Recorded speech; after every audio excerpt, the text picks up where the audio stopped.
সাবেক জেলা সভাপতি জুনায়েদ সাকিব ভাই জানে না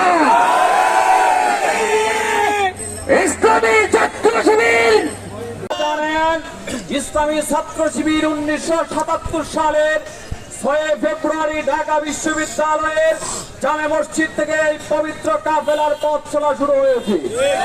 প্রতিষ্ঠিত হওয়ার পর থেকে 48 বছর শিক্ষা আন্দোলন, জাতির ক্রান্তি লগ্নে শিক্ষা বান্ধব কর্মসূচি নিয়ে ছাত্র শিবির এগিয়ে পথ চলেছে।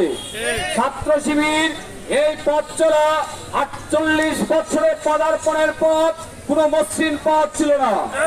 কণ্টকাকীর্ণ পথ মারিয়ে সীমাহীন জুলুম, নির্যাতন, খুন, গুম, 234 জন মায়ের শহীদের রক্তের বিনিময়ে ইসলামী ছাত্র শিবির 48তম বছরে পদার্পণ করেছে। এই 48তম বছরে পদার্পণ করার মাধ্যমে 5 আগস্ট পরবর্তী বাংলাদেশের বিভিন্ন সংকট উত্তরণে বাংলাদেশ ইসলামী ছাত্র শিবির এক আস্থার নাম হয়ে দাঁড়িয়েছে। উপস্থিতি ইসলামী ছাত্র শিবির অগ্নি পরীক্ষা দিয়ে 48তম বছরে পদার্পণ করেছে। সীমাহীন জুলুম নির্যাতন সহ্য করেছে, অগ্নি পরীক্ষা দিয়েছে। ফ্যাসিজমের প্রেতাত্মাদেরকে বলতে চাই, ছাত্র শিবিরকে নিয়ে যদি কেউ গুলা পানিতে মাছ শিকারের চেষ্টা করেন, আপনারা বুকার স্বর্গে বাস করেন। উত্তাল তরঙ্গ ভেঙে জাগিয়েছে স্বপ্ন বাসাতির তাওহীদ ইমানদারে লাখো নাবিকের বীর। এই ছাত্র শিবিরকে বাংলার জমিনে দামে রাখার মতো কারো জন্ম হয়নি।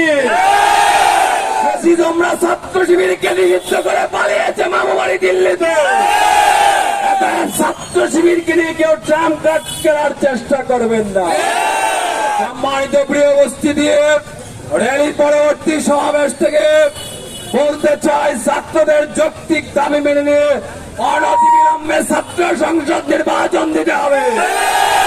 প্রিয় উপস্থিতি, 5 আগস্ট, জুলাই আগস্ট অভ্যুত্থানে আমার শহীদ ভাইদেরকে যারা শহীদ করেছে, খুনিদেরকে অনতিবিলম্বে আইনের আওতায় আনতে হবে। 28 অক্টোবর লগি বইটার তাণ্ডবে ঢাকা বাইতুল মোকাররমের উত্তর গেটে আমাদের যে ভাইদেরকে শাহাদাতের পেয়ালা পান করেছিলেন, তার এই খুনিদেরকেও বিচারের আওতায় আনতে হবে।